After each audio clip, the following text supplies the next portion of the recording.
La médecine de science-fiction. Que de chemin de Knock à McCoy.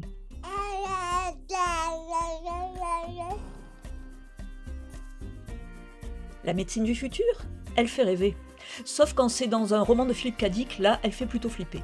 Mais quand la SF décide d'être optimiste, alors là, on ne guérit pas avec des ordonnances, on régénère avec des rayons, on scanne le corps avec un truc qui ressemble à une télécommande de clim, et parfois, on revient à la vie après avoir été désintégré.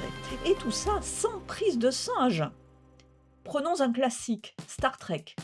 Tous les fans connaissent le tricorder médical, cet appareil capable de scanner votre corps, poser un diagnostic et éviter la coloscopie.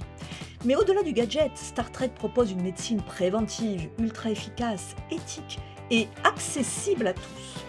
Pas de ticket modérateur dans la fédération. Le docteur McCoy, alias Bones, incarne ce mélange de tradition médicale et de modernité technologique. Et dans Star Trek 4, Retour sur Terre, lorsqu'il découvre un hôpital des années 1980, c'est comme s'il se retrouvait dans un roman de Tolkien. Il sauve une patiente condamnée à la dialyse avec une pilule et un sourire moqueur. La dame sort de l'hôpital en courant, criant qu'on lui a fait repousser un rein. Cette scène est culte, mais elle dit quelque chose. Dans cet avenir-là, la médecine est devenue non seulement plus puissante, mais aussi plus humaine. On reste dans les classiques avec James White et son cycle Sector General, dont seules 2 nouvelles ont été traduites en français. Là, c'est un hôpital interstellaire qui soigne des centaines d'espèces extraterrestres. Chacune a sa biologie, sa chimie, sa psychologie. Un médecin ne peut pas juste dire « ouvrez la bouche et dites « ah » à un être qui respire du méthane et parle avec ses antennes. Pour les soigner, les médecins doivent se former à d'autres cultures biologiques. Le vrai enjeu, c'est l'empathie médicale interespèce. Et franchement, c'est une utopie hospitalière comme on en voit peu. White a grandi à Belfast et son pacifisme s'est renforcé au contact des tensions violentes de l'Irlande du Nord. Il imagine un futur où le soin est un langage universel. Changement de ton mais pas de qualité avec Greg Egan. Dans La Cité des Permutants, il pousse la médecine au-delà du corps. Imaginez que vous puissiez télécharger votre conscience dans un environnement virtuel modifiable à volonté. Plus de cancer, plus de vieillesse, plus de douleur, à condition d'accepter de quitter le monde physique. Ce n'est plus de la médecine au sens classique, c'est de l'ingénierie de l'esprit, de la chirurgie ontologique. Et comme toujours avec Egan, c'est rigoureux, vertigineux, parfois un peu casse-tête, mais toujours stimulant. Autre monstre sacré, Kim Stanley Robinson avec sa trilogie martienne, Mars la rouge, Mars la verte, Mars la bleue. Dans cet univers, la colonisation de Mars va de pair avec une médecine transformatrice. On y pratique la génétique adaptative pour modifier l'humain en fonction de la gravité, du climat ou de l'atmosphère. Certains personnages vivent bien au-delà de 150 ans grâce à des traitements de longévité. La médecine devient alors une forme de géo-ingénierie de l'humain au service d'un projet civilisationnel. Et comme toujours avec Robinson, c'est hyper documenté. On sent qu'il a lu de la bio, de la socio et des publications médicales avant d'écrire une ligne. Dans Diaspora, toujours de Greg Egan, on pousse encore plus loin. On a des entités post-biologiques qui s'auto-modifient, s'auto-réparent, s'auto-comprennent. La médecine y devient invisible parce qu'intégrée. Plus besoin de soignants, l'être se soigne lui-même, voire se reprogramme. On touche là à l'utopie transhumaniste pure.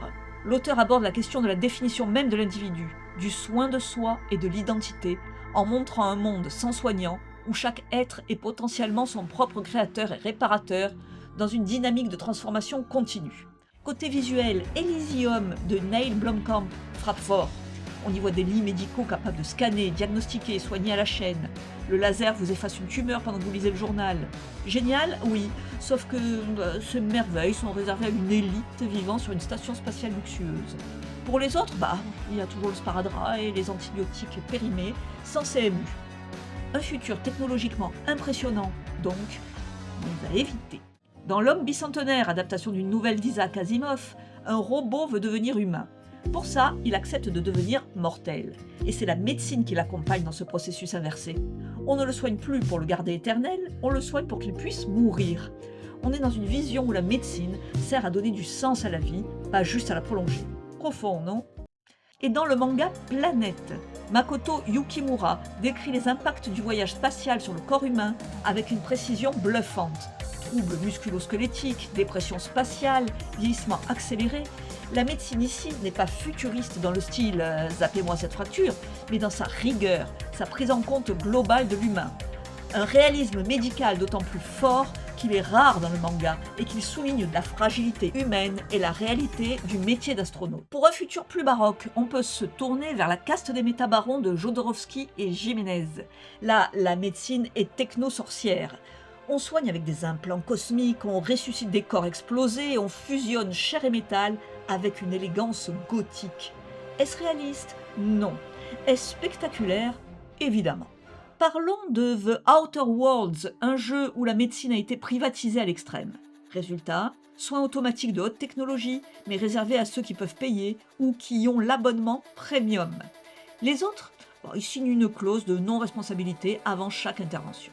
C'est grinçant, drôle et totalement dans l'esprit SF critique. Enfin, un clin d'œil à la BD française Exterminateur 17 de Bilal et Dionné, un soldat cyborg qui découvre peu à peu des émotions humaines, mais aussi des failles physiques. La médecine ici tente de suivre une évolution biologique imprévue. On y parle de mémoire cellulaire, de réparation post-traumatique, d'âme mécanique. Très 70s dans le style, mais encore pertinent dans le fond. Et si on sort un peu de la fiction pure, il faut aussi mentionner que certaines technologies médicales vues dans la SF deviennent réelles. Les prothèses contrôlées par la pensée, on y est presque. La chirurgie assistée par IA, elle est déjà testée dans plusieurs hôpitaux. Et certaines startups travaillent bel et bien sur des mini-robots chirurgicaux à la Star Wars. À bien y réfléchir, la médecine de science-fiction est peut-être une carte des possibles, car c'est certain, on peut faire mieux. Mieux que ce vieil adage de médecin, guérir parfois, soulager souvent, consoler toujours. Et entre nous, si un jour le tricorder médical de Star Trek devient une appli sur smartphone, je veux bien qu'il remplace Siri. Parce que Siri, il est pas terrible quand même. Alors au revoir, à bientôt. Et n'oubliez pas, la science-fiction, c'est un piège.